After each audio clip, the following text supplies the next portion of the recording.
In the interest of time, we should get started. 7 after 7. I hope that there will be more people showing up as we start. But we're going to start with the usual SMPTE business. Before I do, is there anything else anyone would like to add on the lighter side of living?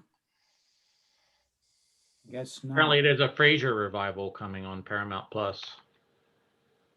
There you go. Apparently Disney Plus is, Discovery Plus is doing really well. Direct to consumer, it's all the rage. That's right. So, hello and welcome everyone to SMPTE DC section webinar. My name is Maciej Ochman. I'm a section chair. Tonight's presentation is being recorded. Material might be used to promote SMPTE, and SMPTE reserves the right to do so on social media and other platforms. If you disagree with having your likeness and voice subsequently shown in the recording, please turn off your camera and microphone. So at this point, for those who are not aware who the managers of the sections, our sections are, I would like to mention John Footen, Peter Wharton, James Snyder, Greg Smallfeld, Carl Kuhn are all, and Rick Singer are all, if not elected, then appointed and volunteered members.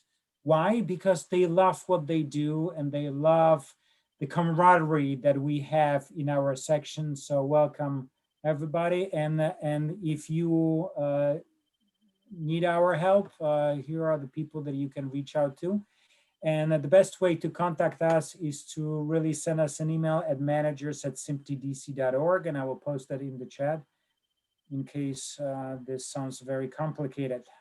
So we were talking about the elections, right? So local SMPTE elections are coming up, and there will be communication coming from the headquarters to when and how to vote. So I encourage everybody to do so. Although the list of candidates is closed at this time, feel free to contact me if you would like to get involved with the section more than just attending webinars. You can email me at ochman@simptydc.org, and I will post that email directly in the chat, especially for you, Brian. Right? Very good. So we have some upcoming events that we're working on as a section.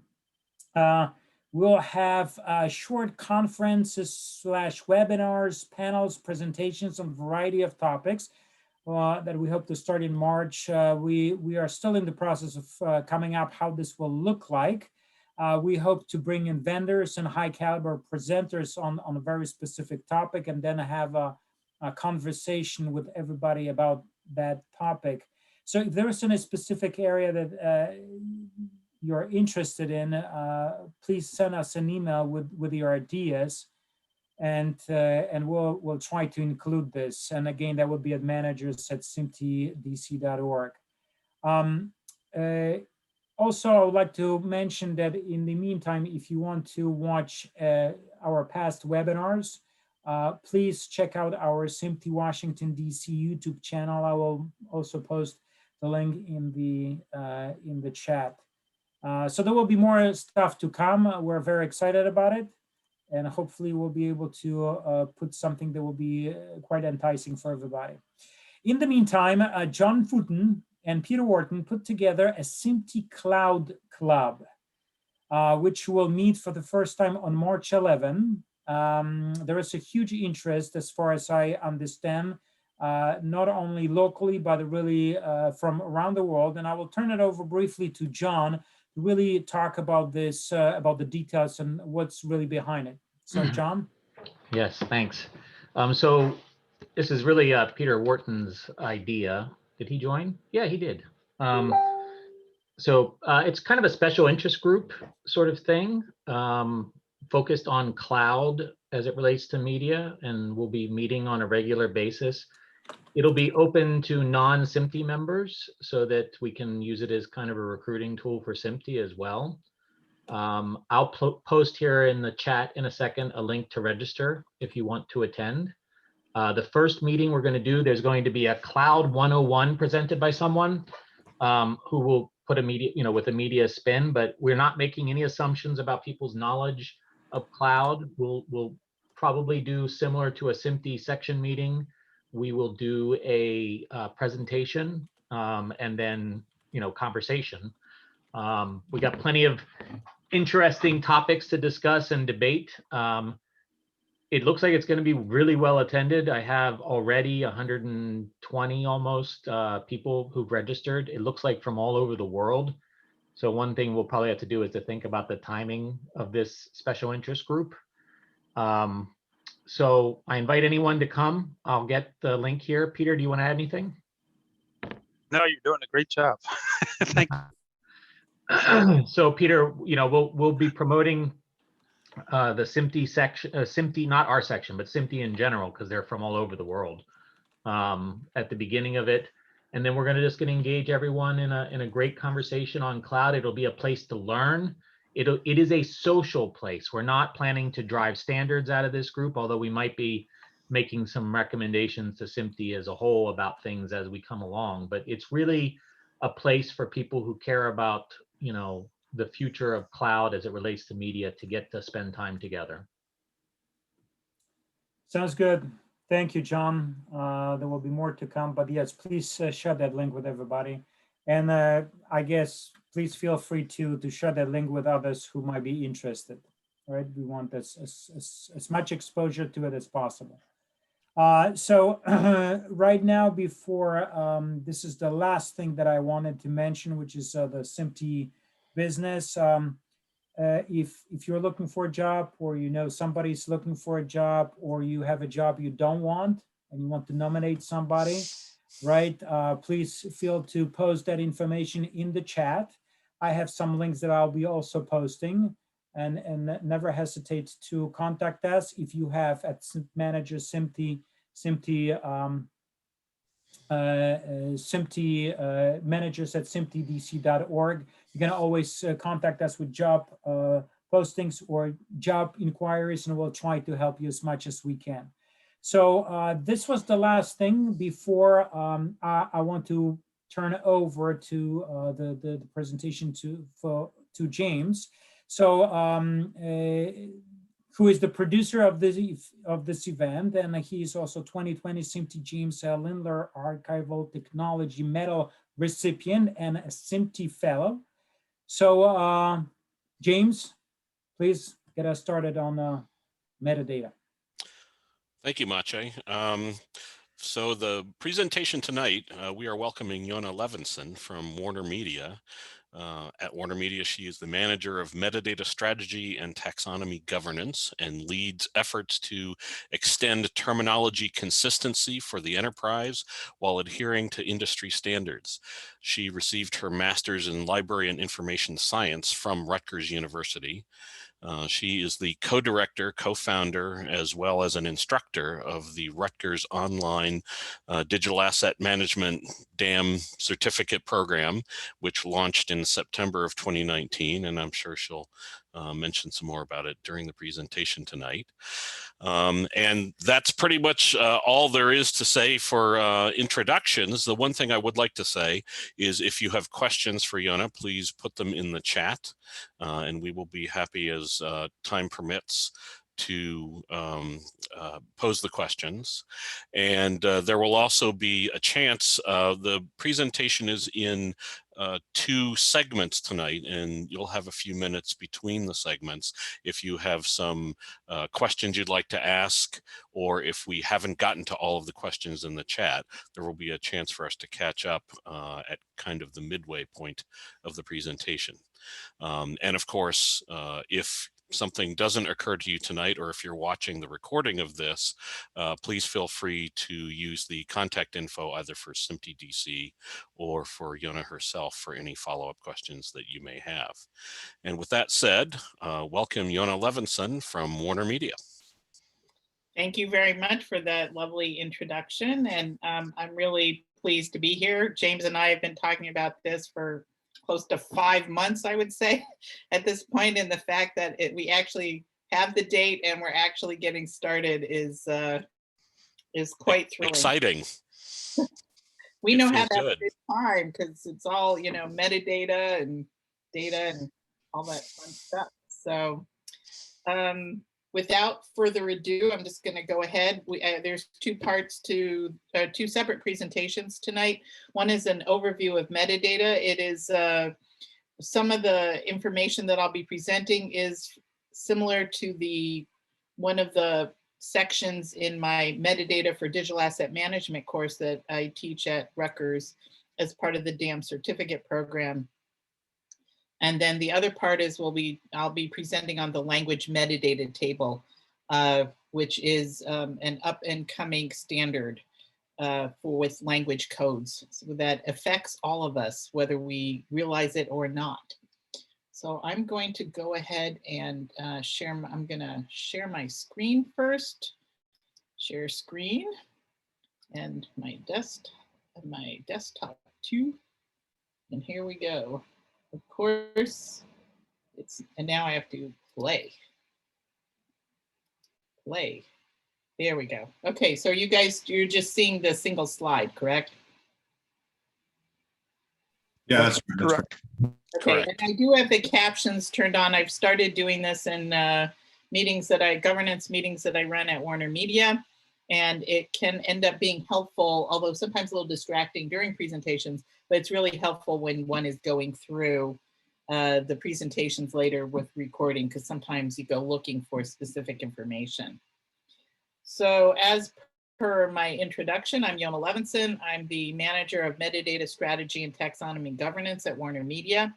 I don't know that these are necessarily careers that people choose, but many of us have fallen into kind of taxonomy and metadata. Maybe it's part of my age group, but here I am and having a good time. I work for WarnerMedia, so you may recognize some of these different images on there. So I just want to give a plug for good old WarnerMedia. So in today's presentation, I'm going to be talking about, metadata in general, different kinds of standards that are out there, approaches if you have to work with metadata. I'm not sure how deep some of you or all of you may end up needing to go, but I find it's really helpful to have some context around metadata and different audiences, and also governance.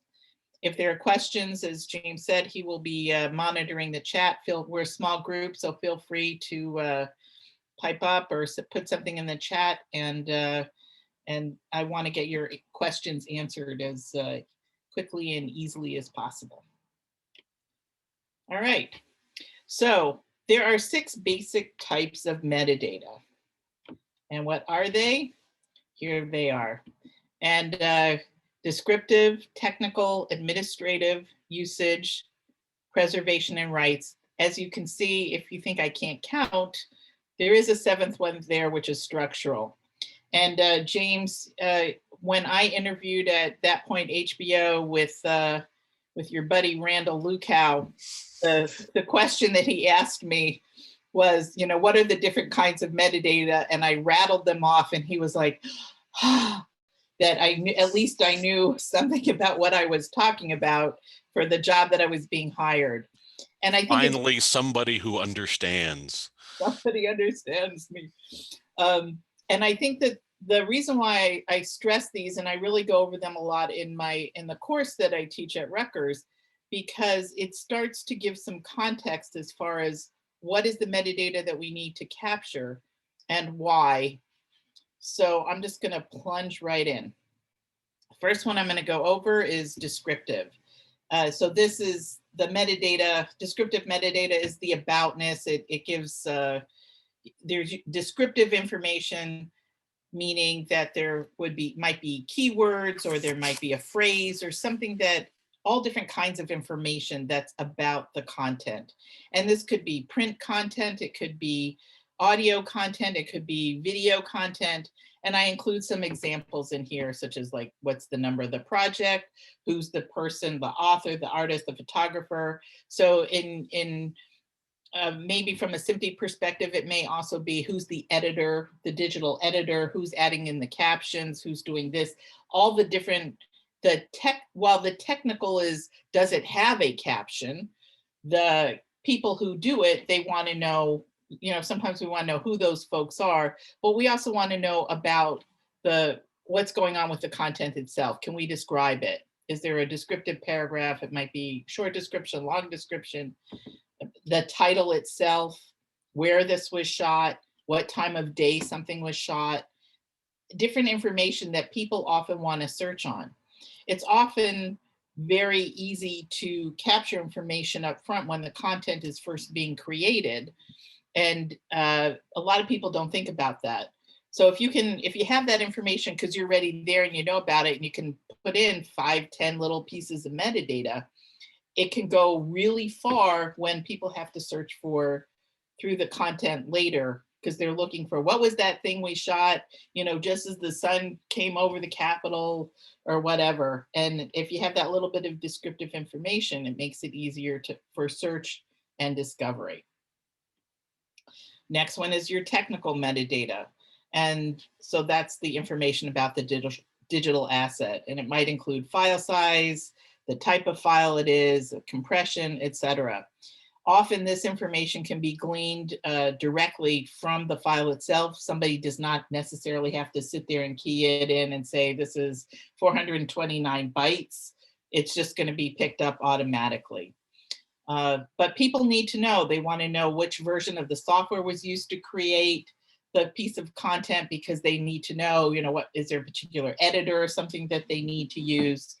And so all of this information, again, ends up facilitating access to the content, sometimes in the present time and often in the future, because in this business, certainly from the media and entertainment space, you may have your A rolls, B rolls, C rolls. Like I know for Game of Thrones, I think there were 20 to 26 cameras that were used for some of the shots. So you really want to know what's the angle, which camera was it shot, and again, time of day, and some of this, that's the descriptive, but a lot of the technical details, because it helps provide context. Next is the administrative, because they want to know who created it, when was the asset last touched, and where is it? Where can you find it in whatever kind of storage system you're using, whether it's a MAM or just a folder structure in the cloud someplace. That might be interesting for your upcoming meetings when you're talking about cloud storage and other areas. And again, I have camera in here for the original camera files. Sometimes I think it can be a little bit at somebody's discretion whether that could be considered administrative or technical metadata. But my understanding, now keep in mind that I have never actually been at a shoot, but this is, so some of the information I glean, but with regards to the cameras, my understanding is that there is information that can be keyed into the camera and therefore stuck into some kind of header file for the video that's being shot or the film that's being shot. So if you can capture that information up front, so much the better. Well, and many cameras also just put their make and model and revision, the software revision that they have. They include that in the headers of their files. You can also key in other information as well. And that's really important. So if you key it once and then you can apply it many times. So if you keep swapping out camera cards because there's a lot of stuff being shot during the day, or you have a lot of small clips that end up on the camera card, then you don't have to key that information in many times. You just make it part of your business practice.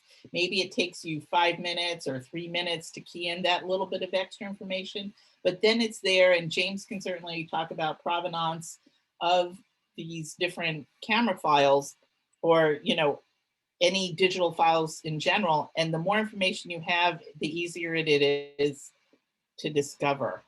Somebody actually recently told me a story about how they were requesting some stuff from the archive, and at the end of the day, it was like, well, no, we can't get you the information you want. And he said, well, why? And he said, because it was raining outside, or there was something happened. It was a certain kind of weather and they had to open the window. And it's like, well, what does that have to do with finding my file? And the answer was, well, it blew off all the Post-its that were on the outside of the camera cases. So if you can actually have the information either embedded in the files themselves or stored in some kind of a digital database, again, the MAM, the DAM, the CMS, or the PIM, whatever it is. And if you have questions about those acronyms, please don't hesitate to ask. But that's the kind of stuff that gets scary to me. All right, so that was administrative. Now we have usage. So again, if you're talking about having a lot of different recordings, a lot of different clips and this, that, and the other, people often want to know where was the asset used? Was it used? Was a particular asset used multiple times? Was it modified in any way, shape, or form? And I included in here just some descriptive information from Dublin Core, which is a metadata standard, and I'll talk more about that a little bit later. But these are some of the flavors of relationships, because it might be that this particular asset is required by the other in order to be complete. And again, with this crew here from SMPTE, you know about that you may have different tracks that may have your audio and your closed captions and all different kinds of other information that is carried along, as well as the image itself. So all of that usage information, what was actually used, what, you know, A roll, B roll, et cetera, that's really important. I used to work in educational publishing, and it became very important, like how many times was a particular picture used, because then it became overused. And if those of us who have, you know, I mean, many of us here, you know, we've been to college, we've been, you know, or we have kids that may have gone through public school or whatever, and they have different textbooks, and then every few years you'd get a new textbook. And one of the things in the public school systems is that the school boards might check to see how close is this version of the textbook to the previous one, and they look to see how many of the images were replaced.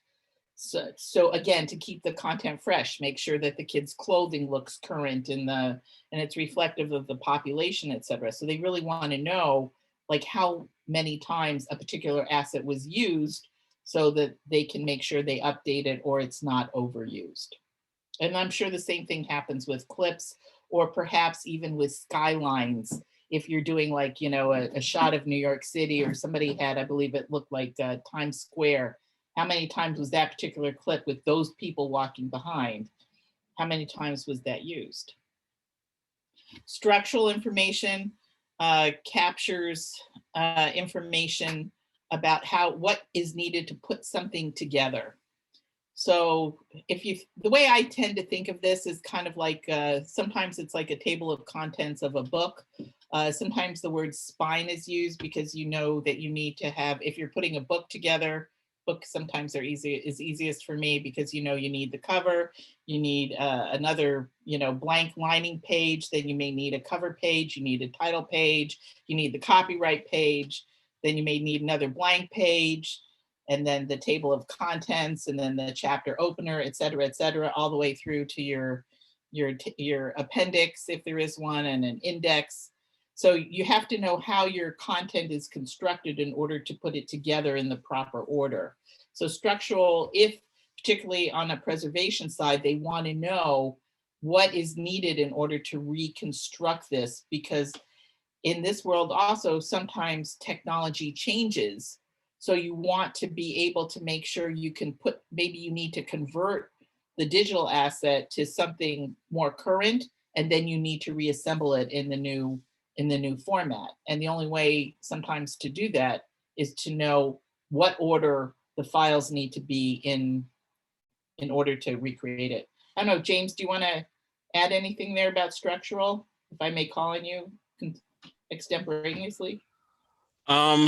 No, but the one thing that is occurring to me that that I hope you can include as you go along is the concept of authorities, and how that, when you talked about a building or a person, how authorities are used in the library and archives world and how they may apply in this context, especially when you're constructing a useful dam. When you're talking about authority sources, are you also, well, maybe you're talking about rights? No, I'm talking about, and I'm sorry if this isn't clear. So one of the biggest things when it comes to organizing data, especially in an organization, a large organization with large collections like the Library of Congress, one of the key ways of making sure that you're cataloging things that tell you about the assets that you have. One of the ways to be consistent is to use what's known as authorities, and the key asset for that, or the key toolkit for that, is the Library of Congress authorities, which has its own website. And they used to come in these big 3-inch thick books where, people who were doing cataloging would look up Empire State Building and they would know exactly the terminology to use because there are 10 Empire State Buildings. Which one are you talking about? And an example of that could be if you go to IMDb and you look up Betty Davis, there could be 5 Betty Davises. And in that case, what IMDb has done is they've done Betty Davis parentheses 1, Betty Davis parentheses 2, and then they define who Betty Davis is. And so when it comes to making metadata useful, in some cases, especially when it comes to descriptive or anything involving the creation of records that humans would be able to see and use, whether it's searchability or you press the info button on your remote, authorities, the concept of authorities comes into it. Thank you for sharing that. I have some other examples that I can include, and I touch on some of these a little bit later, but it's from a different perspective, and I really appreciate that. Sure. So another type of metadata, again, is the presentation and archival. What are the different things that they need to know? So I mentioned, they didn't, this poor guy who all of his Post-its blew away. So the location in a preservation system, he didn't know what he had anymore, and he would have to open up each case of film in order to see and actually run it in order to see what it was there. But again, they're missing all this other contextual information, most likely. But things that they need to know is, is the asset physical? Is it a statue? Is it digital?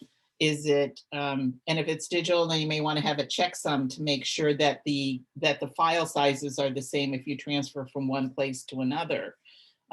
Where can you find this particular asset, and what's the name of the system? And also, what's the retention policy? Is, in some worlds, then you want to keep it forever, and some they're going to say after 10 years, whatever, it's not going to be there. And before I got my master's, I was looking for some financial papers, and I was really shocked when I contacted the organization, and they're like, well, we didn't keep that, it's older than 10 years. And it just totally shocked me. And so now, and I've become much more cognizant of retention policies, not just for my own papers, but certainly within the media and entertainment world.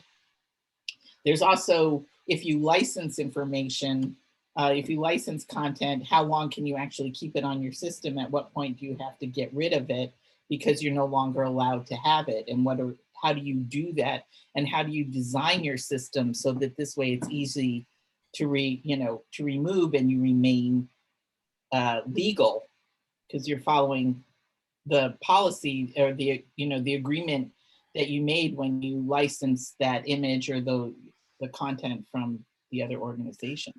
Could I throw in one extra concept here? Absolutely.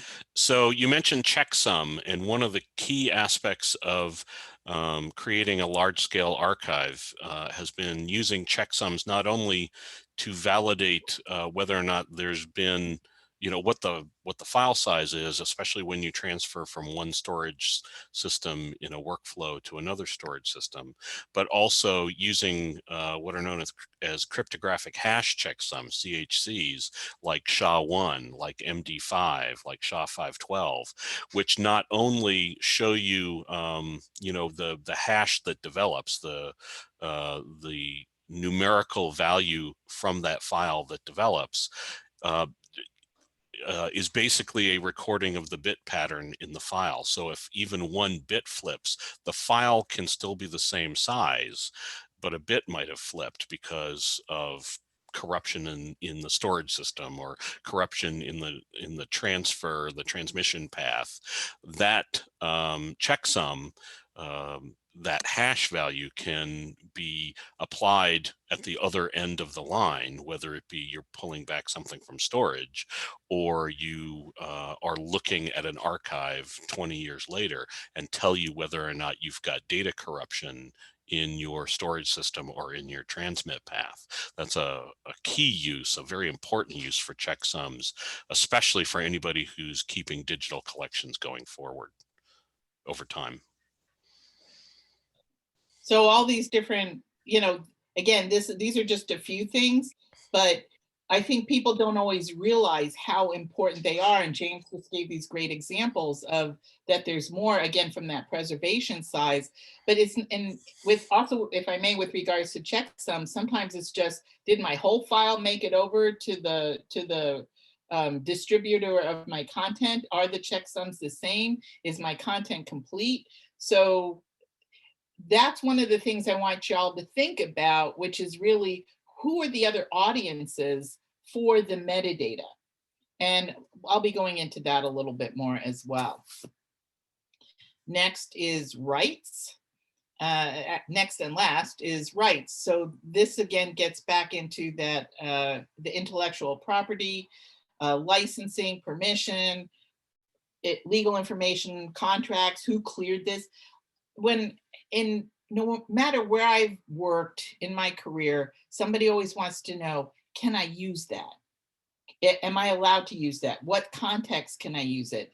And often people have to go back, they have to look to the legal contract. Is it wholly owned by the organization? Was it licensed? What's the time frame for the license? Was the license constrained by certain types of usage? So I'll go back to my publishing days where, again, there may be this still image and they want to know, can they use it on a billboard? Can they use it on marketing materials? Can they use it as a chapter opener? And again, here, if we think about it, I don't know the answers, but now we're seeing a lot of cell phone videos that people are taking, and I don't know what all the different licenses and permissions are. Are people giving it? Are they selling it? Is it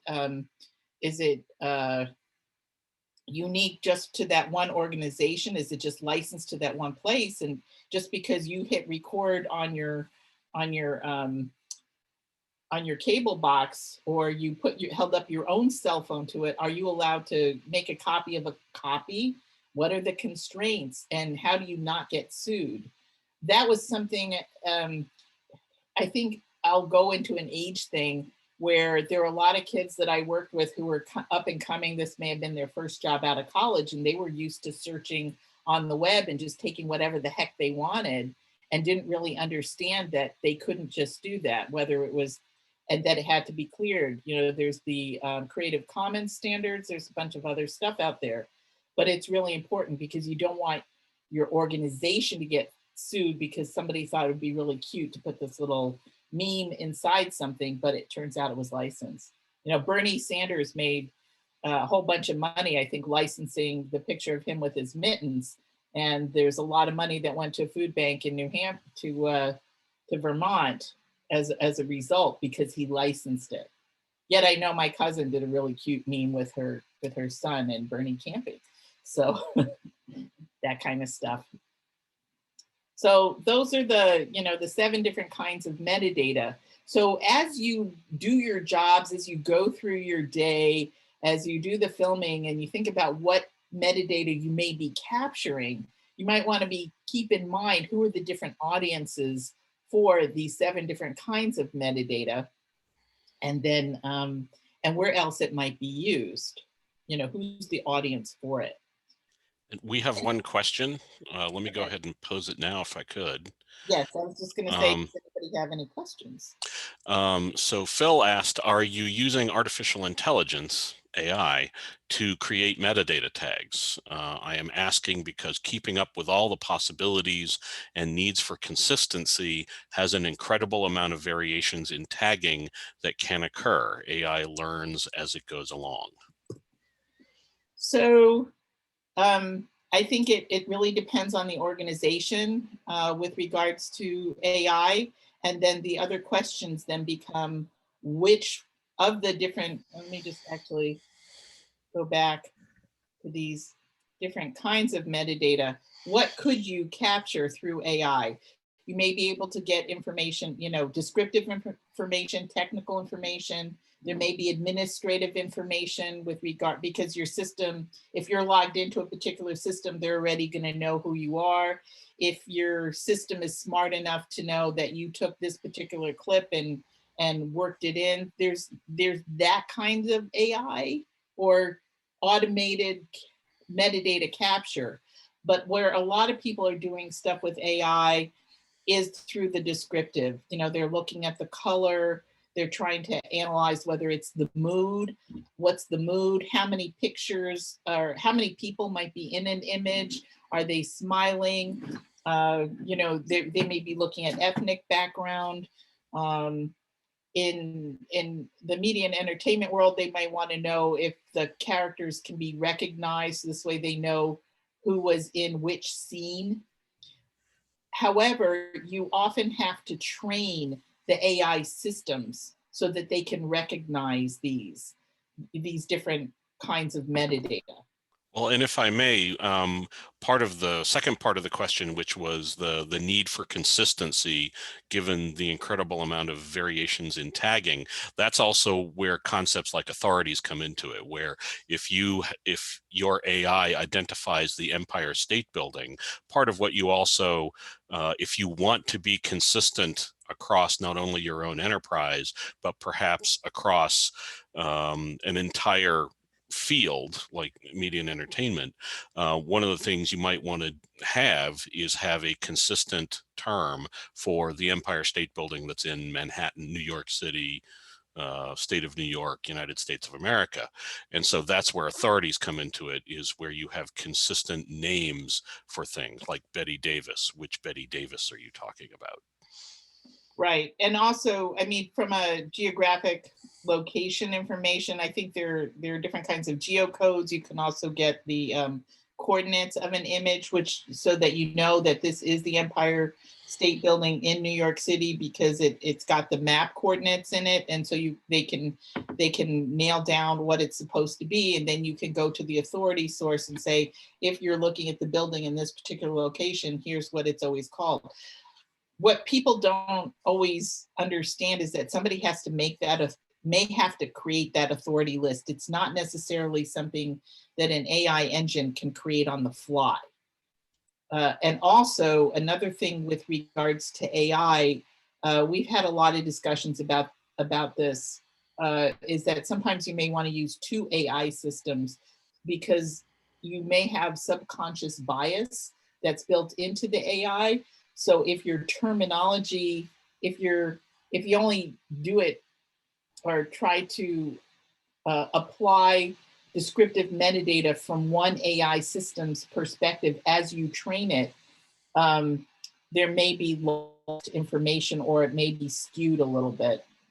And that could be something as simple as if you're doing AI on language, are you talking about American English or British English or Canadian English, where they may have certain colloquialisms? Like I keep hearing the word jab from the BBC World Service, when here we're using the term vaccination. And so, how do you teach your AI systems to distinguish between jab, which seems to be a more British oriented word for vaccination, and vaccination, which we use in the States? Great, and another great example. So does that answer the question for now? So Phil says, yes, thank you. Greg poses another one, which is, he says, I get copyright and ownership, but how much legal or contract information could one put in metadata? It seems like one could put in URLs, but those would not age well. So it depends then what metadata you might need to put in from a rights, and let's just go over to that one. The permissions or the legal information, it may end up needing to be a contract number. And often legal is not necessarily willing to share the contract information because there may be cost. And again, sometimes people really just want that push the button solution that says, yes, you can use it. And that's all they really want to know. And then the system just needs to capture that little piece. So legal and rights can be very complicated. That's been my experience, and sometimes that's where you have to be thinking about a workflow and at what point and under what use cases might a human need to actually curate or do the final approval for that clearance. And that's part of what I was going to throw into it. Part of our experience at the library is sometimes you have to create your own legal version. If it's going to be legal information or contract related, you have to create a subset of the full legal document that might be included in metadata that gives the key aspect of it, like no access UK or no access Russian Federation, where that's in the legal document that allowed you to produce the show, but it's a subset that somebody has decided that can be included in metadata that gives you critical information, but it doesn't have all the legalese. It's not the whole legal document. Right. Well, and when I was younger and a little more naive, I used to work in legal publishing, and I helped implement an update to a legal database. And I talked with, and we went through the different kinds of contracts. One thing, if it's a photographer, if it's an individual, if it's an author, if you're licensing content, from an image repository, blah, blah, blah. And what happens is that the content creator or provider tries to make the parameters for clearances as narrow as possible. Whereas the people who are trying to get access to content as wide as possible. They want to throw their net out, because also sometimes we don't know what's going to happen 10 years, 20 years down the pike. And therefore, what kind of rights are we going to need? I worked on doing a lot of analysis on boxes. The company bought the photos from like the Whitney biennials and stuff that were from a film strip company. So I had the pleasure of going through boxes and boxes of legal documents from the 70s and 60s. And they had these wonderful images from the Hermitage and from the Whitney biennials. And there was nothing in there about digital.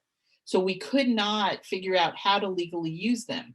And even if you think about it from a museum perspective, you have to sometimes, so I mentioned a statue, is it physical or is it digital? So you would have to get clearance from the artist, you'd have to get clearance from the photographer, and you may also have to get clearance from the museum itself. So 3 clearances would be needed depending on the situation.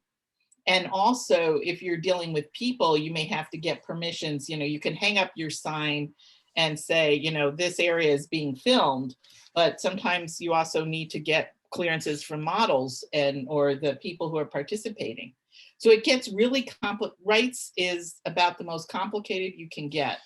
So I'm going to, let's hold off on the other, obviously James and I can talk about this stuff forever. And we have, and we will, But let me get on to the other part of this presentation. I'll kind of try and whiz through it so we get a little bit of a breather before I hit the next presentation. So let's talk about standards. And the wonderful thing, the nice thing about standards is that you have so many to choose from, which is Andrew S. Tannenbaum. I just love that quote. And he lives in, I believe in the Netherlands at this point, but it's so appropriate. So why do you need a metadata standard? For me, I'm really all about, so the question is where are you going to implement the standard? What terms are you using anything in particular today? How much time do you have to develop whatever you need in-house? Are you going to be sending standard, sending the metadata from point A to point B and all different kinds of stuff like that? And for me, I hate reinventing the wheel. If there's something out there that's pretty good, and let's try and adopt it. And if we can use it as is, it's less work. And people will say, but I really want to call it Fred. And somebody else says, but I really want to call it Ethel. And third party says, let's call it Barney.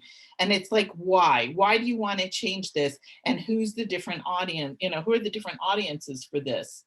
And particularly as this is SMPTE, which is all about standards, you want to make sure that you're able to communicate effectively because you don't know where this information is going to go.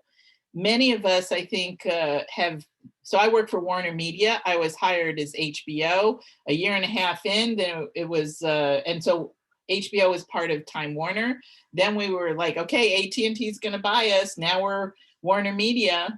And so there's these other organizations that come in. And if you start working with standards, it makes your system implementations and adoptions and when you aggregate the systems together and go more towards centralization, there's a lot less work to do and a lot less maintenance, and it's just easier to move forward. So this is a situation where there's competing standards. You have 14 standards and no, it's not going to work. Let's just create a brand new one for our own. And next thing you know, you have yet another standard. And now you got to do all this other stuff. And I'm going to talk more about that. Okay, so I'm going to talk very briefly about these different kinds of standards that exist out there. I mentioned earlier Dublin Core. This was created in Dublin, Ohio. Which as opposed to Dublin, Ireland, it was a group of librarians that got together and they came up with a list of, I think it's 15 for starters, 15 main metadata elements that should be, that are applicable to almost anything. In this past year and a half, something like that, I think they've now extended it to it's up to 40 something, but often when people talk about metadata standards, they talk about Dublin Core at least as a starting point. Two other main organizations that you are probably familiar with are the W3C and also ISO, the International Standards Organizations. So if you are looking for something in particular, Dublin Core is a good place to get started with terms. W3C is a great place to go just to see what some other standards are. And of course there is SMPTE. And, but I'll talk about that in a moment, and then ISO. So again, don't reinvent the wheel, see what's out there already. Now, James can probably correct these, but this was what I used in my class, that there were a couple of, Library of Congress has their own set of standards. There's the MADS, the Metadata Authority Descriptive Schema. There's the MODS and METS. So again, the Library of Congress has a lot of work that they do from a preservation standpoint. And I find that they're very careful and thoughtful and detailed about what should be captured for these different contexts. So again, don't reinvent the wheel, use these as a starting point. And also, I think this slide deck will be available as I have to make a couple of small changes, and it will be available. So this way, if you're looking for a list of standards, you'll be able to go to this presentation and at least have the list of standards available to you. And I would add the Library of Congress authorities page as well. The authority, okay, if you want to email that. I can send that to you, yeah. And there was another one you were talking about, which was like the Giga. Gigi, or maybe I'll send you that separately. Okay. I'll ask you that question. That's fine. Okay, and then media and entertainment. Here we go. We got SMPTE. There's also PB Core, the public broadcasting. That one hasn't been updated very much lately. There's actually a lot of work going on through that. It's now hosted at the American Archive of Public Broadcasting. And the last update, I think, was December of 2019 or early in 2020. But there's active development going on in that. Oh, that's great to know. American Archive of Public Broadcasting. Okay, and then other ones, the EBU, we at WarnerMedia, certainly from my HBO days, that was often the backbone of metadata, particularly descriptive and technical, that we were using. They're quite active. And they have some very nice stuff. And Movie Labs, again, from that distribution standpoint, they are very good at standards and you know, trying to move towards the consistency. Because again, why reinvent the wheel? It ends up being very costly on all sides when you have to be able to respond to so many different standards. So this is where it gets us into the methodology. If you're having to work with metadata and you have to come up with your own list of metadata that you're going to capture in the first place, it's very easy. You know, you get started, you have to do some analysis. You want to look and see what kind of metadata is already being captured in your systems or by your organization. What else do they also want to keep track of? Are they mushing a whole bunch of metadata into a single field? You know, I actually just fixed something we're doing, and somebody put date information. They put November, 2020. And I split it out into two fields. So like, here's the month and here's the year, because if it's November 2020, how do I sort on it? So what are the actions that people end up having to do? And so that's where you have to really be thoughtful about what's being captured and who is the audience. And with all these standards that I just talked about, is there a standard that already exists out there perhaps for a date format or for a geographic location, et cetera? And if you get started and you use, well, I'll talk about tools in a moment, but you can get started with the spreadsheet and use as many tabs as you need. It's one of the really nice things about spreadsheets is you can stretch it wide and you can stretch it deep, and lots of good places. So here's an example of a terms inventory. So I got the term name. So it's like title, and then I always like to make sure that for every metadata term that I always have a definition, because I want to take away the ambiguity, because, you know, Fred thinks it means this and Barney thinks it means that and Betty thinks it's somebody else. And we don't even want to know what Bam Bam is thinking of. So this way, if you have the definition and you publish it, it takes away the ambiguity, and now you're starting to talk the same language. Makes a big difference. Cardinality is how many times you can use that metadata term. And whether it's a free text field or whether it's a controlled vocabulary or pull down list. You notice I include in there for the free text, what's the maximum length? I worked on this horrific project where we couldn't figure out why the data was being dropped. And we realized that the field maximum field length was 110, was being sent to a field that somebody decided was 103 characters. So I can't even tell you how many developers that it took till we figured it out, until I finally asked the question, well, how long is the field length? Boom, answered. Avoid it, document it, and you're good. And then you want to know which system, where does the metadata originate? Where does it go to another system? And what is the system of record? Because if any company, I think any of us have ever worked in, it's not like there's just one database, there's multiple. So if you're going to do all this, I'm quite fond of getting started with spreadsheets and workbooks. Google Docs work really well, or Google Worksheets work really well for me because it's easy to share the information with a lot of people. You add as many tabs as you need. You can sort the data. Most people are comfortable working in a spreadsheet or a workbook, and there's always one available somewhere.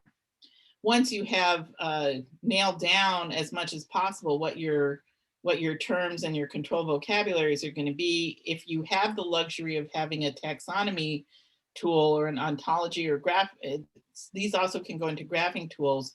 These are really wonderful because they can facilitate the development of systems because they can become the authority sources in a different way than James was talking about, but they're the authority sources of the metadata terminology. And then the developers can just go and pick up the terms from this master terminology database. And that can make a big difference. Next slide. Okay, cross maps. So in the couple of slides ago, I talked about, what already exists in your system, what metadata is already being captured. So you have to do a terms inventory. What's in each different, what do you have in each system? Because I found, I've done what they call cross mapping. So system A, they may have called it an ID. System B, they called it an identifier. And so now somebody's going to have to know every time I get something from the ID field in system A, I now have to put it into the identifier field in system B. So when you do the cross maps, you start seeing what those differences are in the terms, and you can decide as you progress forward with system development to standardize on your terms, like always call it identifier. There's no need to call it an ID. And also, you may want to qualify and say it's the product ID or it's the OCF ID. There may be an ID that's delivered, when you download the OCF files in the first place. So you just take that, but make sure you label it properly. And also, if you're going to be looking at the different metadata standards, include those in the cross map so you know what you're adhering to. And as far as like a good way to move forward, make sure you find out who's going to keep you informed about any changes and insinuate yourself into the workflow. So this way, if somebody wants to add a new metadata term, that they know that they should ask, in my case, they should ask me as the taxonomy governance person, is it okay to use that term? I had, somebody thought up of a new term. We had all agreed on a particular description. It may have even have been genres, and somebody decided they want to call it themes. Okay, well, themes has a different meaning. So James is cringing, but you can't just because they think they want to differentiate and they have no idea that two systems, there may be 20 systems involved and 3 of them are already using themes. So if you have a cross map and you can show and you have your definitions, it takes away the ambiguity. And if you know about it, you can correct problems before they occur. Taxonomy governance. We're almost done with this presentation, and then we'll be open for questions and take a couple minutes to stand up and stretch. And I'll go into the language metadata table. So here's the scoop with taxonomy governance. You can design the best standard in the world, but if you can't implement it, or if you can't really use it, if it's too complicated or people don't understand how to use it, it's garbage. So what you want to do is make sure that you're using terms that you end up with terms that folks who actually have to implement really understand. And you have to keep on telling them multiple times. Tell them what you're going to tell them what you told them, and tell them again. Make sure that you bring people along for the ride.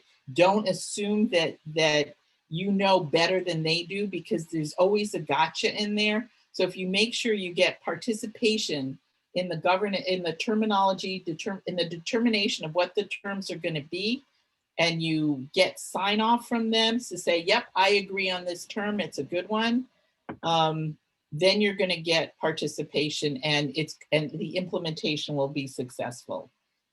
When you have the more consistent terms, you end up with time savings, you end up with consistency. So if people are moving around from system to system, they know that ID, you're always using identifier instead of ID, and you don't have to think about it because it's going to be qualified that this is the title ID or this is the OCF ID. It also, particularly now, analytics is this huge field out there. When people can compare apples to apples, it really facilitates reporting. Let's see what else we have in here. Systems research. So again, when you're doing the analysis, if you want to know where the metadata starts, where it goes to next, what's the workflow? And particularly in the area that you're doing the research on. So this way you can figure out what those metadata terms and go from point A to system B to system C, and make sure you also involve your subject matter experts because they're going to keep you honest. They're going to know about the gotchas. They're going to know about the corner cases, the exceptions. So this way, I've been in so many meetings where everybody says, well, that's an exception. That's an exception. They go on and on about the exceptions. And then I sit there and I say, but you have listed that same exception so many times, it's really business as usual. So just accept it, embrace it, put it in. And when you document it again and get the sign off, it's much easier to move forward. So write it down. So this keeps going back to, this I think goes back to James' instance of the provenance. If you know, or the authority sources, if you know where it's coming from.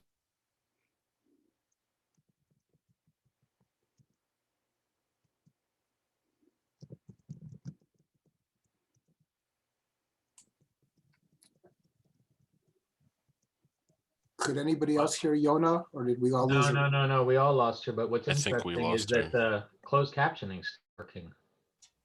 My internet connection is unstable. I hate that. What's great though is that you were somehow getting translated.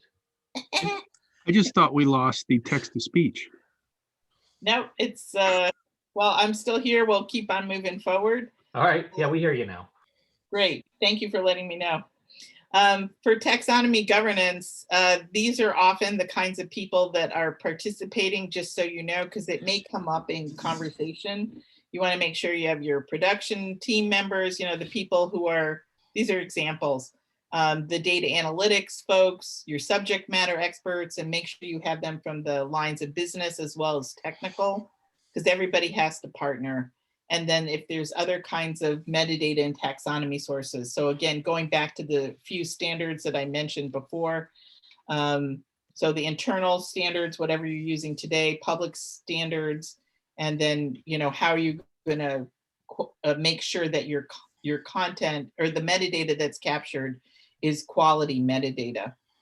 There is out there, there's this, I don't think it's been updated in a while, but there was this amazing chart that had, I don't know, 1,000 different metadata standards all included on it. It was like this wonderful map. And, I just showed you a few, whatever, like a dozen. There are hundreds of different metadata standards out there. Figure out which ones are appropriate in your area. So this is my email address and my LinkedIn and my Twitter handle. And are there any questions? Peter has one. Go for it. Sure. So it's great to have all this metadata, but where do you keep it? And I ask the question because there's so many places that you can store metadata. It can be embedded actually in the essences. It can be in headers. It can be in sidecar files. It can be in a database in a MAM. And because of that and the values of having it in different places, how do you also reconcile when you have conflicting metadata? So that gets back into the workflow analysis. Because, and I think that this is one of the things that's happening now, particularly with COVID, is that people are recognizing, before it was so easy, you tap you know, so-and-so on the shoulder, and then they could fix it because you guys were all, everybody was in the same place and you could figure out, you had people who had the organizational knowledge, and it was simple enough to, not simple, but you could, you know, it could be reconciled. So that gets back into the cross mapping where if, you know, all these different systems that you're using, whether it's the MAM or, you know, whatever the source is for your files, you want to start listing out what those different metadata fields are from all those sources, cross map it, and then figure out what's the best term, and then apply it. With regards to where it's stored, that again gets back into your workflow. So, you know, a lot of people keep information in the MAM, and that's where, but at a certain point, is the MAM gonna end up holding the final files, you know, the finished product as well for most folks? Or is it going to go into some other system from a distribution perspective? Can somebody answer that? I can tell you from our perspective, the answer is probably both, and it's situationally appropriate. Yeah.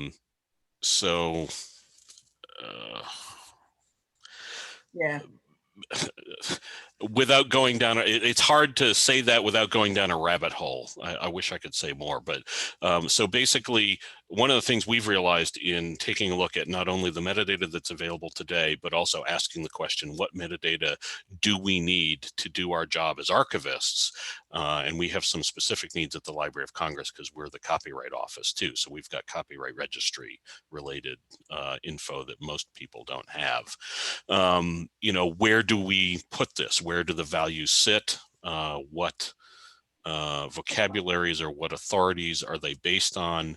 And so there's a whole bunch of different levels. First of all, to the data that we want and need to capture, and then are they based on standards? And if they aren't, will they need to make it into standards at some point in time, whether it be a metadata standard, a terminology standard, or in some cases a technical standard where metadata can't be accommodated in a file, a header, you know, some place where it needs to be, but it can't be accommodated there yet. And so clearly there are metadata types that need to end up in databases because for whatever institutional reason, you need to search on them. And it could be pretty much any metadata term that you can come up with. But obviously they also need to end up in the content or in the archive itself. And by that, I mean like the data robot, where you have a database that tells you where things are and what files are there and how they're wrapped and, you know, stuff like that. So there are multiple levels to this where different types of metadata need to end up in different spots. I'm not quite sure I hit the. So actually, let me try answering some of the questions that are in the chat, and I'm going to find the answer. There's a question, I'll combine these. Are there any standards for translating between standards? What is the role of master data management system from an architectural perspective? And then the holy grail of metadata and media and entertainment. So this is where, if you end up with a cross map, so you know that from system A, they call it ID, system B, you call it identifier. Then for a master data management system, you determine what is the preferred term that you're going to use for going forward, and what is the source of that metadata, what's the authority source for that identifier, for example, and then you put that into your master data, you call that into your master data management system. As far as Holy Grail, so your translation table ends up being your cross map, and your master data management system, if you have one, or you determine that system X has the master data, then you know what your different targets are. So it ends up being very important. And with regards to the Holy Grail, it really depends on who the audience is, because if you're working on the technical side and you're trying to prepare the files and you're working with IMF and MXF and all those different kinds of things and the different packages, and you have the different essences and everything. It really depends. So from a descriptive standpoint, is it consumer facing, or is it during the production process, you know, that stuff that happens in post after all the files are pulled together? So it really depends on what you end up. And that also brings up an important distinction that Evan just brought up, which is there are metadata types that your organization needs to do its business, but you don't want the public to see it, or you don't want certain parties to see that metadata.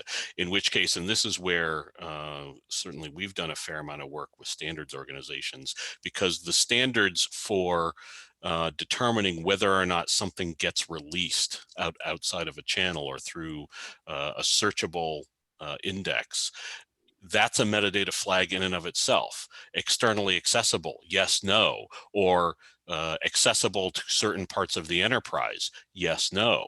There are things that we see that come from the Copyright Office that nobody else in the library should be able to see, and certainly nobody outside of the library should be able to see. But those little yes, no switches, those are metadata in and of themselves. Right. So I think we should take a moment just to. Can I ask one quick question while we're on the topic? Sure. One additional, sorry, gang. And this could be a multiple, many of you may have a different answer for this. James, this one's really not at towards you, because with metadata with you is as important to you as a baseball bat is to a baseball team. So it's a natural there. But when you're looking at the media entertainment industry, you know, broadcasters and others, is there a particular job function or role that becomes the metadata czar, the person that jumps up and down and screams about how important this is? Or is it a push from someplace else to get the board of directors or the CEO or somebody to acknowledge that there's a need for this? Okay, James, do you mind if I take that one? Go for it, yeah. So it really depends. I mean, certainly, and I will say from my experience with archivists, then they want any metadata they can get, and sometimes some of them will take whatever they can get because they're at the way end, they're at the total end. There are different kinds of organizations out there. There's DEG, like the Digital Entertainment Group, and then there's Movie Labs and all these other ones that are really focused on the distribution standards, so that they have to make sure that when the metadata goes out, it actually can be shown. So there's so many different. So there's one thing is to adhere to the standards within an organization. They're approaching it differently, but what's happening, particularly because so many of us have been working at home for such a long time and people are having to access files remotely, organizations are starting to realize how scarce their metadata is and realizing that they have to enrich it. With regard, one of the reasons I asked that question was going back to where James and I worked together in the past, though. I was selling archival systems at one time, and James was a big customer, but going into the television stations and others, they only worried about their archive when something bad happened to it. correct. Or their lack thereof. So they had all these tapes that were falling apart and everything else like that. They needed to reference it. Everything was on SneakerNet and playing back and everything else. And it was a crisis that took them to the point for doing this. And I look at kind of metadata as the same kind of thing. Does metadata make them money? Or can they relate to that? And that's where kind of the motivation of my question was coming from. So one of the things that's going on, for example, Disney, because this was presented at the IDER annual meeting last March in LA, they have, in order to get Disney Plus out the door, they elevated a metadata role up at the C-suite level to ensure that there would be consistency for again, a specific finite set of metadata terms, so that there would be enough descriptive metadata as well as whatever was needed on the technical side to be able to release Disney Plus.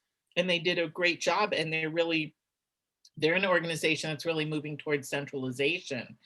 I know that there are other folks, you know, I deal with people across WarnerMedia, and there's a lot of inconsistency, and it's basically because each organization kind of did its own thing and they did what they needed to do. But now, as we go more towards all these different apps, whether you're Netflix or Amazon or WarnerMedia or Lionsgate or MGM, et cetera, Fox, Sony, you name it, they're realizing that they need to have more consistent. And Peacock, they want to have their own metadata, you know, or they need to be more consistent in order to be able to get the stuff out in a way that has meaning, A, that they can find it internally so that they can choose what they want to push out the door, and B, so that the consumer has an awesome experience.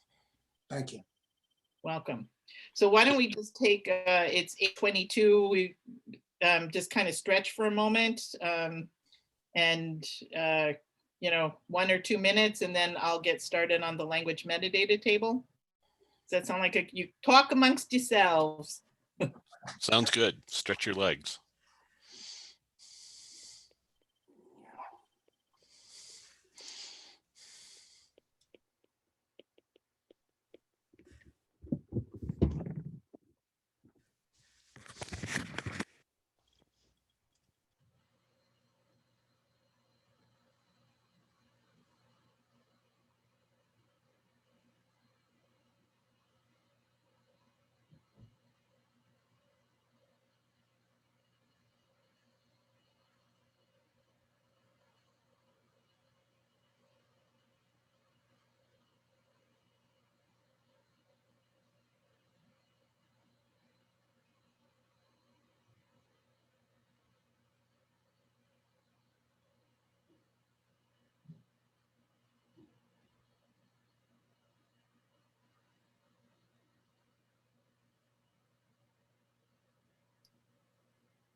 We'll give it another moment, but as you all can tell, I'm passionate about metadata, so I can, big proponent, because I like to be able to see where people can take the metadata, how far it can go, and what can be done with it without having to reinvent the wheel.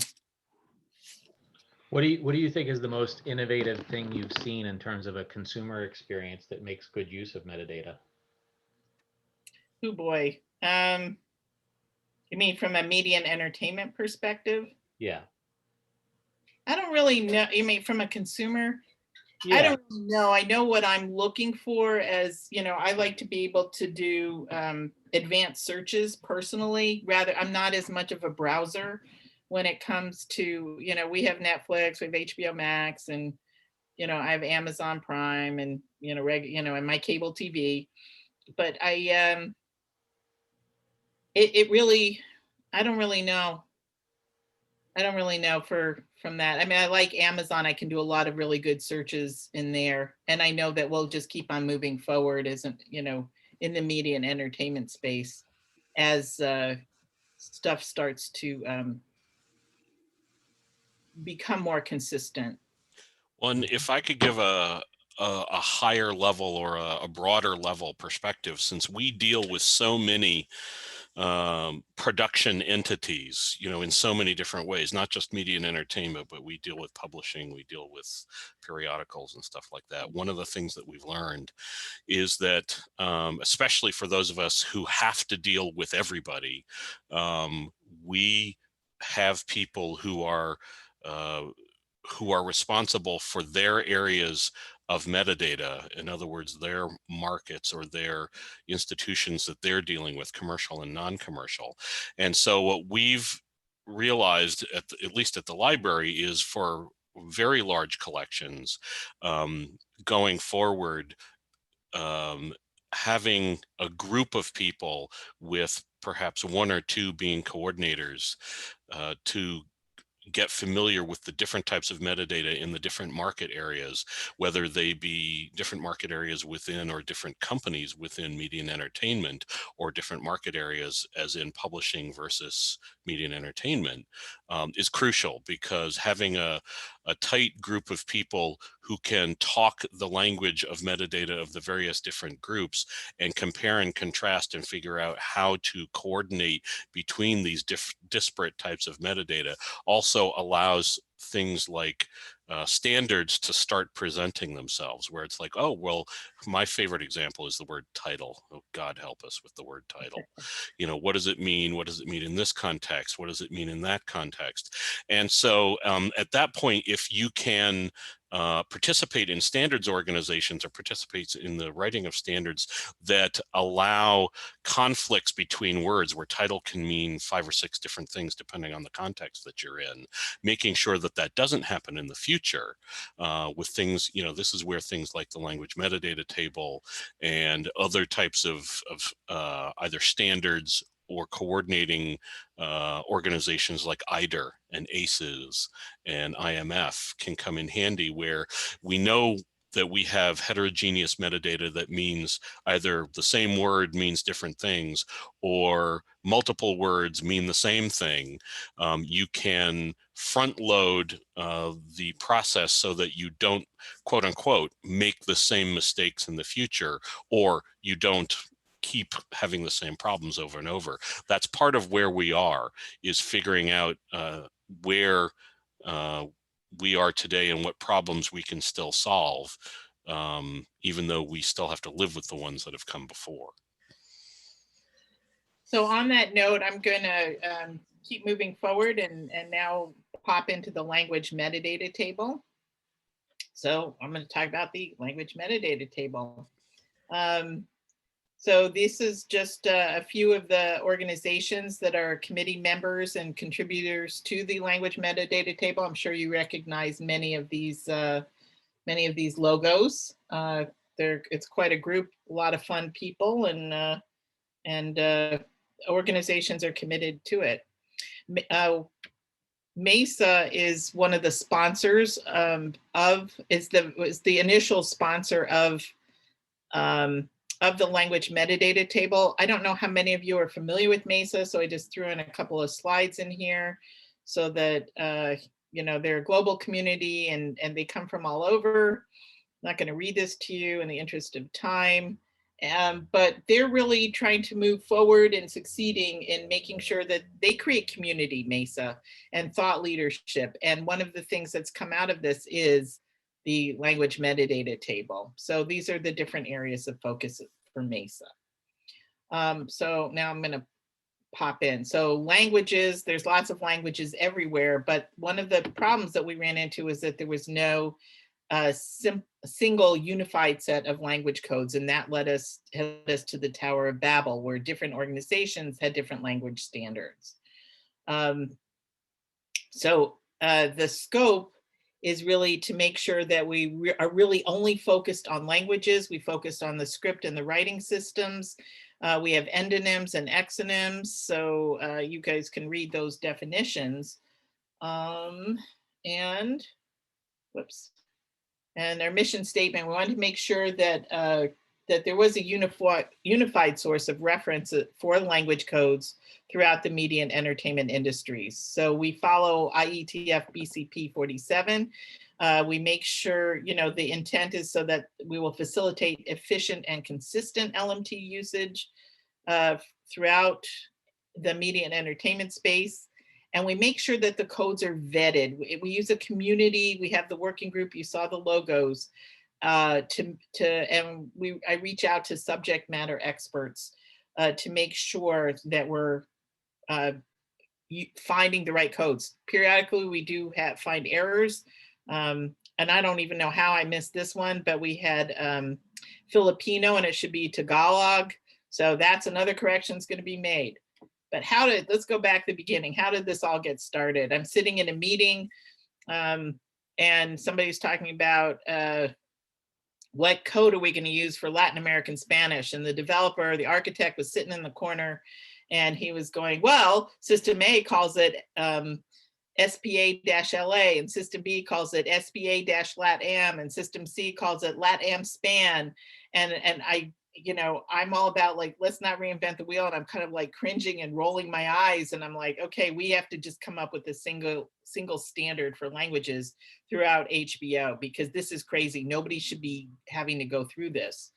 So I thought it would take us a few months, my team and I, a few months to do this. And 16 months later, we ended up with the LMT and we had 120 languages.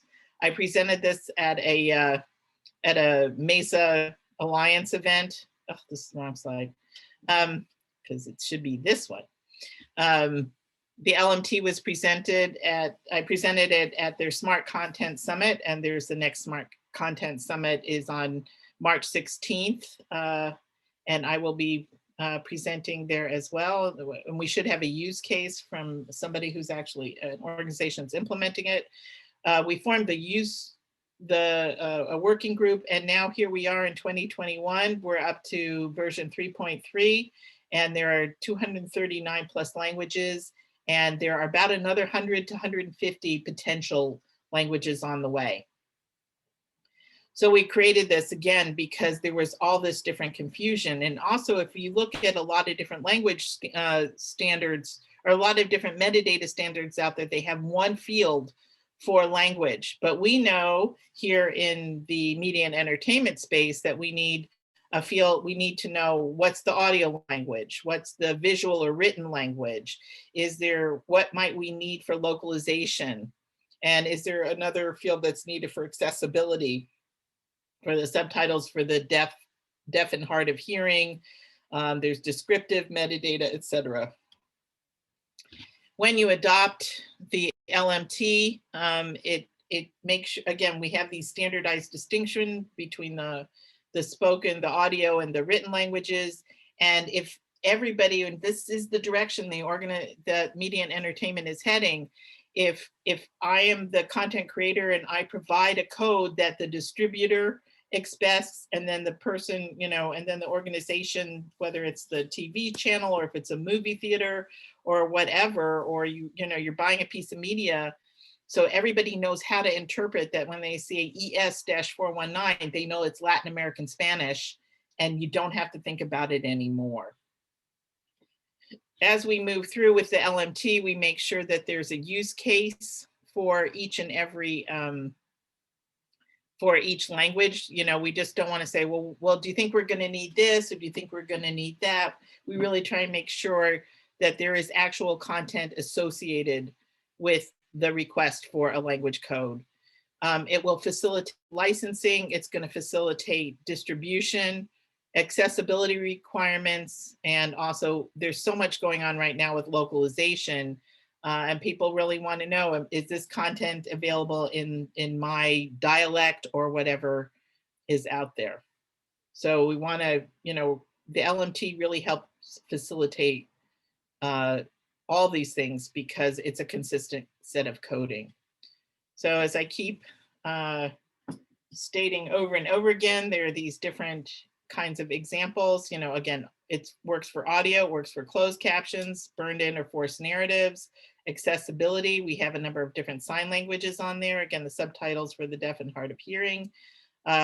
You can even put in language codes, the LMT codes for acquisition and rights to make sure, again, it's very clear. And then also for EST, so that the consumer knows what are the available choices, what languages is the content available in. IETF BCP 47, this is what it all stands for: the Internet Engineering Task Force, the best current practice, and BCP 47. So it's kind of like, there's always a number in your standard someplace. So it's best common practice number 47. The structure of IETF BCP 47, so it's a standard of standards. The ISO, which I talked about in the previous presentations, the International Standards Organization has a list of language codes, which is number 639. They have the country codes, which is 3166. And one of the things that's a little bit different, because a lot of organizations were either just using the 639 or 3166, is BCP 47 also uses the UN. And so that's how we can get to Latin America. ES for Spanish, Espanol, -419. So 419 is Latin America, because that's something that you cannot do with 639 or 3166. And that really can help. So, one could define Central America if that was appropriate, or, You can have generic for the whole world. It just gives us the flexibility that we need. And we are only using these codes, and so this way, by adhering to BCP 47, we're not creating a new standard because we don't need it. Why do we need this? You say, why have BCP 47? You can make over 40,000 combinations. Right now, we have 239 languages with another 100 to 150 languages coming. And that's a lot of languages, but I don't have to worry about, is somebody going to be just sending me Espanol or ES? And I'd have to then try and figure out whether it's Spanish is spoken in Mexico, or Spanish is spoken in the United States, or Spanish is spoken in Latin America. So I can get as granular as I need to be. And also because part of the whole philosophy is make sure you document everything and you have a definition, which IET BCP 47 does, and we implemented that into the LMT. We take away all the problems that show up when somebody just says, oh, I'm BCP 47 compliant, because now we have a standardized table of what are the legal codes. This is how it's broken out. So it's a pattern of the language, the script, blah, blah, blah. I'll just show you at the end. I have examples of the table. But again, selecting from 9,000 subtext where I can create 40,000 combinations, it's just overwhelming. Some of the languages are more complicated, such as for Chinese. We're having discussions now. We also have, there's a Cube Cinema, which is an Indian or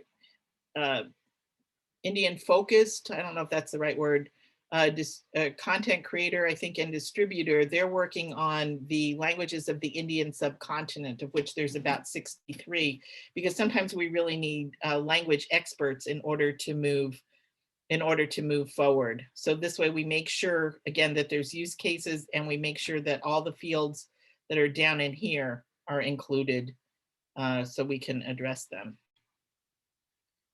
All right, so here's an example of the table, and I'll have the links to where you can, this is available on the MESA website. So we have the different column heads.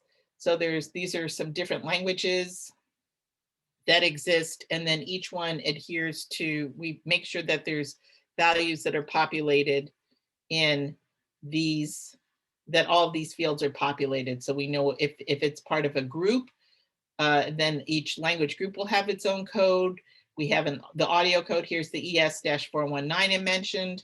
Here's the long description. So again, that if somebody wants to shorten it, that's their prerogative. As long as they use the appropriate language code, then it can be translated. It can be passed between systems without any problems. We include the language, the display language in the native language. So here's Armenian, here's Mandarin, and the visual. So visual is the print. We use the word visual because it makes sense that it's something that you see with your eyes, because we also were struggling a little bit with what should we do with sign languages, etc. So this is an example. This one has an explanation of the column heads in there. And again, all of these slides will become available to you.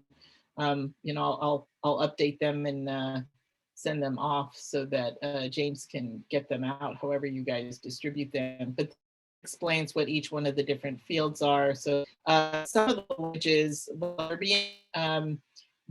the Cyrillic alphabet and the Latin alphabet have equal weight. So we had to make sure that we could display both of them, display name 1 and display name 2, because both of them were relevant and are relevant. So we need to make sure that we have those. And there's still some discussion going on right now on the SMPTE side about, do we need a URN or a URI or URL for each language? My experience has always been that the developers want that so that they have something concrete to grab onto. So we tend to include it. But if somebody else decides we don't need it, it's one less thing to maintain. All right, so this is where we're at today with, as I said initially, Mesa was the initial sponsor of the LMT, but we also found we needed a technical home because SMPTE is not a standards body in the same way that, Mesa is not a standards body in the same way that SMPTE is, and we needed some more resources in order to be able to maintain and distribute the LMT codes. And there were a lot of requests on the coding, on the coding side. So in order to facilitate development. So on the Mesa side, we work on the adoption guidelines and the templates, and Mesa provides resources to facilitate the working group meetings and stuff like that. And then SMPTE is providing tools and infrastructure. And we have these are just a few of the partners, but on the standard side, so IDER is fond of LMT. ISDCF is looking into LMT because their language codes needed to be updated, and rather than reinvent the wheel, they're interested in adopting LMT, and same way with Movie Labs. Again, so these are standards organizations that are all needed from a distribution standpoint or for information sharing. And if they're all speaking the same language, no more Tower of Babel all using the same language codes, it makes life better. The other thing I also want to mention is that LMT, while we are geared towards the media and entertainment industry, it could also be used by anybody. So depending on what your world is, it may be appropriate for books, whether it's print or audio books, and it can be really helpful. And also particularly for accessibility. And it can work for packaging. I've had conversations with people who do web page development, and they may have different skins for different languages. So if they can always have the same language code, depending where they're getting their content from, it can be helpful. So I have a cheeky question, if I may. What about created languages? We're in media and entertainment, and so a couple that occur to me are Klingon from Star Trek, Na'vi from the movie Avatar, Dothraki from Game of Thrones, and those have become self-perpetuating languages because the fan bases have created dictionaries and enhanced content site. And so Evan asked a version of this question, so I'm going to put it out there. First of all, what about created languages, ones that are not on Earth, but are now on Earth? And then kind of a corollary to that is, what about dead languages, quote unquote dead languages, either where, like at the library, we have recordings of people where the language is no longer used by anybody alive, but we have recordings of them. We have writings from them in their own languages. And then things like Latin, where nobody except maybe in the Catholic Church speaks Latin on a consistent basis. But it's still out there. People can still access it. So the policy that we've been following is, if there's a use case, then submit it and we will run it past committee. So that's always a good answer. With regards to languages, so Klingon, which is included in the LMT, I like the thought of it, but the reality is that it exists as one of the ISO. Klingon is already has an ISO language code, whereas Na'vi and Dothraki and Valerian do not. So is there a use case, or what do we do in the case of made up languages? We're starting to do some research on that now, because there's a lot of different content out there where it would be helpful to be able to have that. People tend to roll their eyes when I bring this up in internal meetings. But for me, if there are linguists out there who may want to say, what do these different made up languages sound like? Because, people are hired to make them up. It would be good to be able to search for the content and say, these episodes of Game of Thrones have Valerian, blah, blah, blah. With regards to the quote unquote dead languages, again, if you want to submit a use case, if you think it's that important that whatever you're doing now with the Library of Congress isn't handling it, then you and I can have a separate conversation about that. How about How that? about something like Latin? Is Latin already in there? I'd have to look. With 239 languages, I honestly don't remember every one. Yeah. You know, but there's ancient Greek and there's modern Greek is in there, or Greek after like 1429. I don't remember. But so, you know, we may decide we want to change some of the names of them to make it, you know, just Greek as opposed to ancient Greek. But we're flexible and participate in the working group meetings and or, you know, send submissions, take it from there. So now I have a special treat. Some of you may recognize this particular gentleman, Bruce Devlin, who is partner in crime, who's the SMPTE counterpart working on the LMT. And here's the information I think everybody's been waiting for, is that it's going to be part of TC30MR. They're looking at the metadata registers and stuff like that. And right now, so this is where it is, and Dean Bullock and Phil Warren are points of contact. Where are we today with the LMT and the 30MR is that right now, so I guess these are the different steps in the adoption process. So it's being submitted for a second review to address that they wanted some more details with regards to SMPTE, how it's the registrar is gonna work in harmonization with other groups. And so right now we're just in that early, you know, project review and project approval stage. So now I'm going to have Bruce virtually present to us. So let me know if you can you still see my screen? You should now see a Chrome browser. Yeah. Okay, so this is, let's see if this works. This is one thing we didn't test. Here we're showing you a preview of how the language metadata table register will look when it arrives in SMPTE. There are a number of underlying changes that have been made for the SMPTE representation, mostly to allow an easier machine processing, but also to ensure that we have endpoints for each of the individual languages that have some kind of meaning. So let's describe what that means. So an endpoint is a URL that, for example, a machine might use to get back all the XML data for the language metadata table. So that endpoint allows you to grab all of the data in a single go.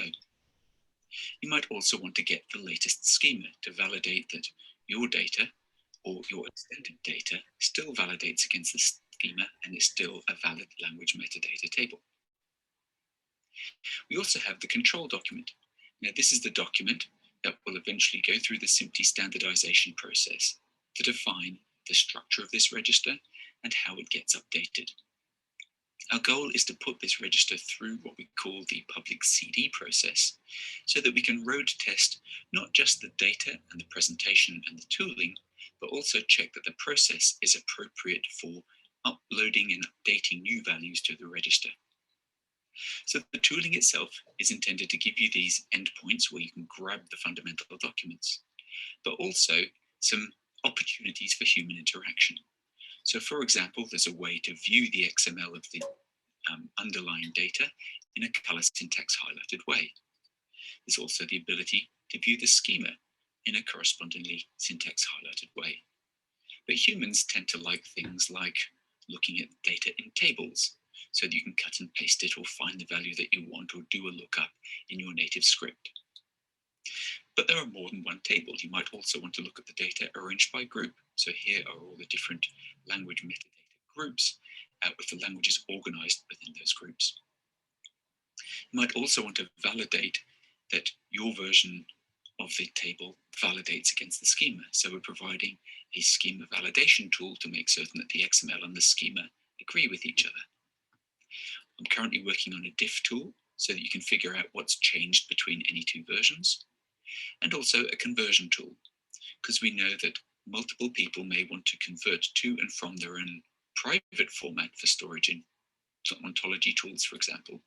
So you might want to take an existing proprietary format and convert it. And so we've got a plugin architecture that allows people to contribute to the open source tools project so that you could convert and turn into the SMPTE format from other proprietary formats.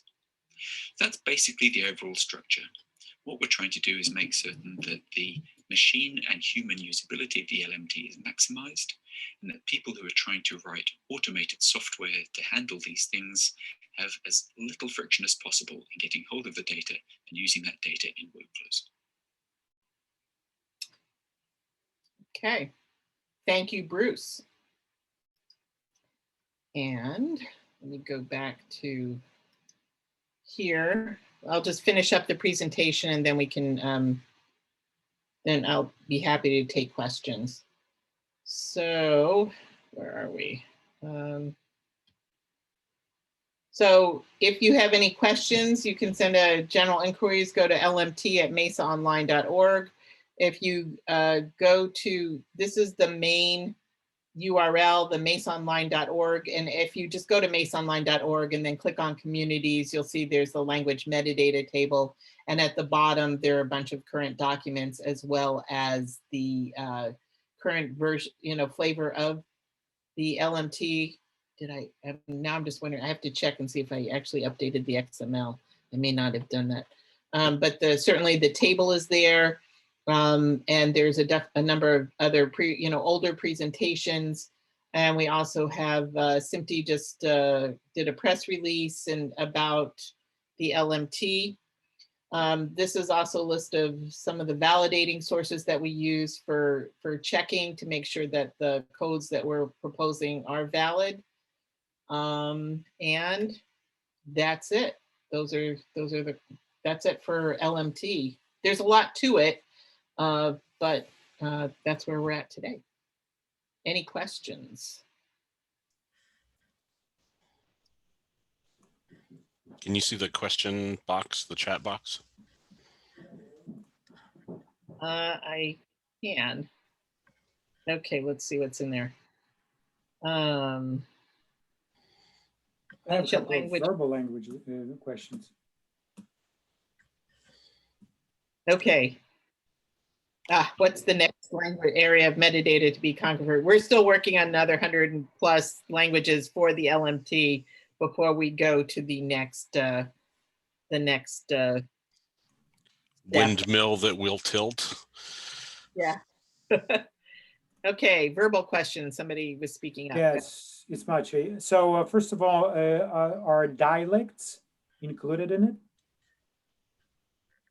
it? They absolutely, they can be. There's no reason why they can't. And that's one reason why we are also, the BCP 47 is a good solution because it includes the UN territorial codes. And I think we can get down to more specific areas. And how do you envision managing that or including that? So I can pull up if you pull up the LMT, I mean, is there a particular dialect that you're asking about? No, I'm not. It just occurred to me that, this is getting into very specific. You start on a certain level, you have that many languages, but each one of them can have a dialects. And there are, movies, for instance, that are full of, different type of dialects. And for one reason or the other, you want to identify them across your database, whatever the reason might be, right? And there are ones in certain parts of the world that are more popular, there are less popular for whatever reason, right? So just curious to what extent, how deep can you go in that area? Is there, would that look like? Because you said you had to get some language specialists, right? How are you going to go about, dialect specialists? So if I could offer an example, one of the first ones that you and I, Yonah, talked about, I don't know, 2 years ago when we first started talking about this, was the various dialects of American English, where we've got Appalachian, we've got Philadelphia, we've got Baltimore, we've got New York, where there are some very, when people hear people speaking American English in those accents, they have, in some cases, their own unique terms where there are colloquialisms Sure. to being from Baltimore, that kind of thing. The short answer is that if there is a use case where we need to go that granular, then propose it. But right now we just have English as spoken in the US.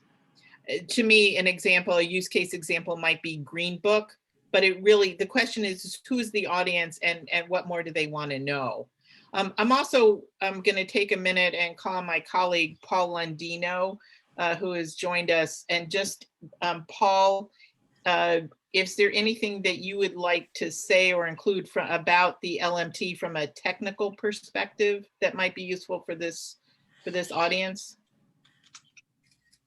I mean, nothing in particular, just that we've kind of implemented it as our receipt validation. So we are, making that our standard for languages that get delivered to us. And it's mostly because because everybody says, oh, we're using BCP 47, but that the number of combinations don't really lend themselves to any kind of UI displays or anything like that. So one of the useful things in the language metadata table is the display names that we can use and associate a code so that we can use that in our workflows and then look up the display name for any kind of human interaction with content, so they can see against a name rather than just a code.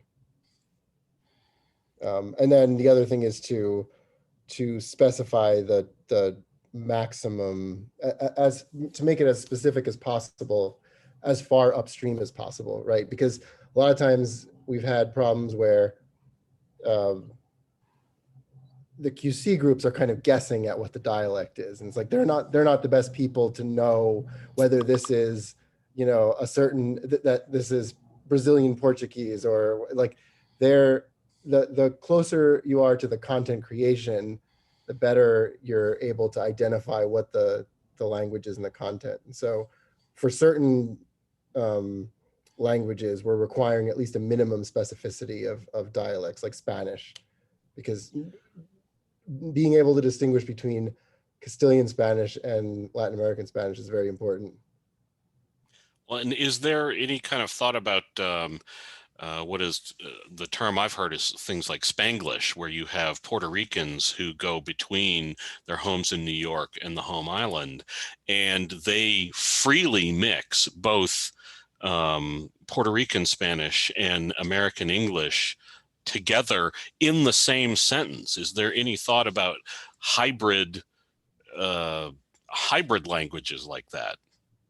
It's recently come up, and also Hinglish for Hindi English, is another one. So, we're going to go, this is all like SMPTE. In many ways, we're all volunteers. So, my new co-chair, Meg Morrissey, so she's, been doing research. We have an intern 10 hours a week who's, sponsored by MESA, but then I really push back to the organizations that are requesting the changes. So, with regards to, like John Footen put a note in with regards to Vikings, where it's got Anglo-Saxon, Old French, Modern English, Arabic, Greek, Hindi, and Urdu.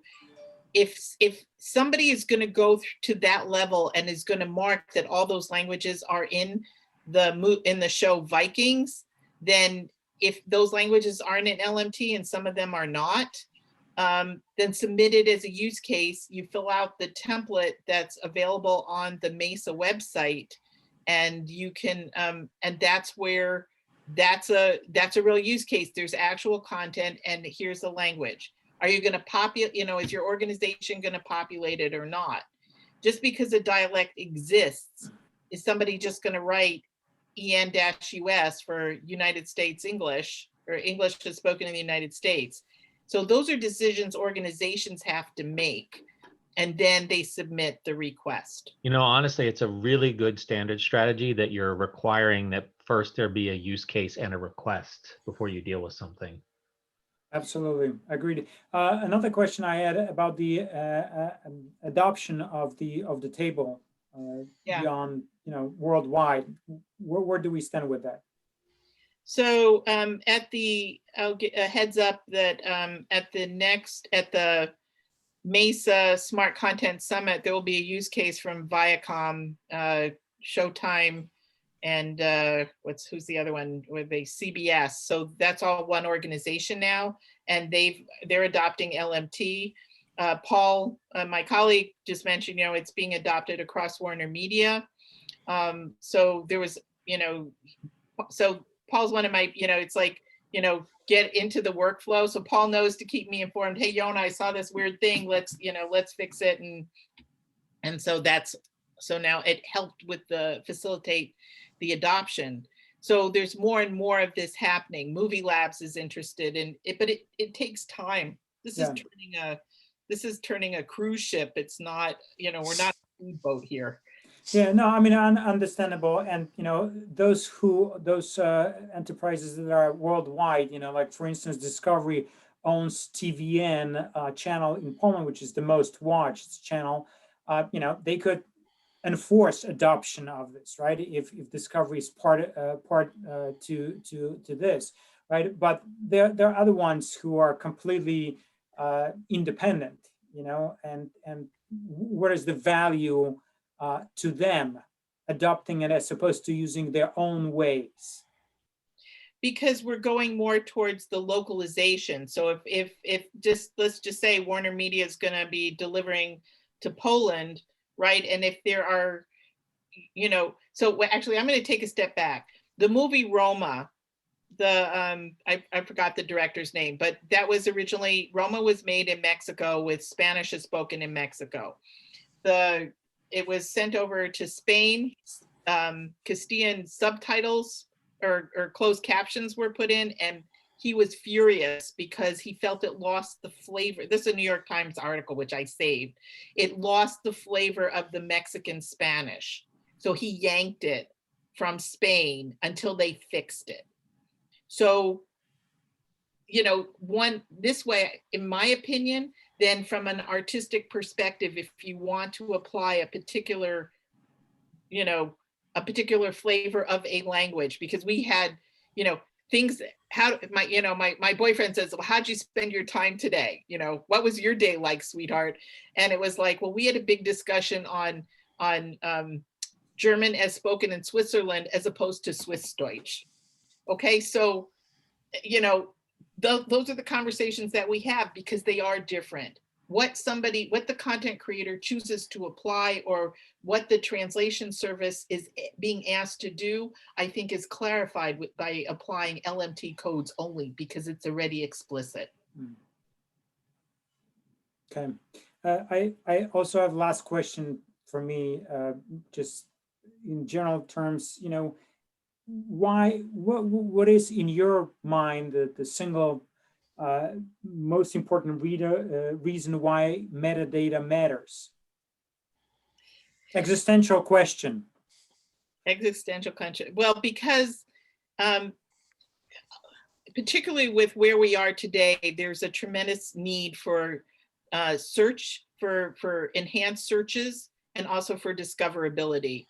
And unless you have some hook to grab onto, it's always going to be difficult. So the more metadata that you can apply that's going to facilitate search and discovery, the better it's going to be, whether it's an internal experience for your own organization, or there's information that wants to be pushed out that's consumer facing. Okay, thank you.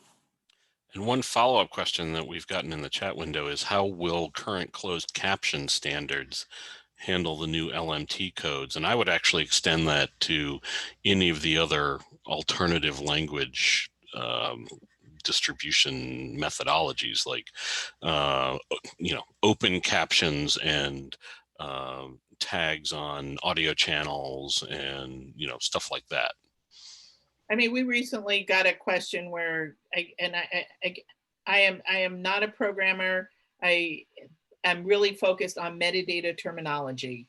But there was an example that an organization gave where I guess they were trying to do 2 different closed caption streams on this at the same time, which I guess is more common. I have my limited experience, and what I was taught was that there should just be 1 language per track in your file. I mean, don't comment on that, but it's really all we're going to do is say, and here are the codes.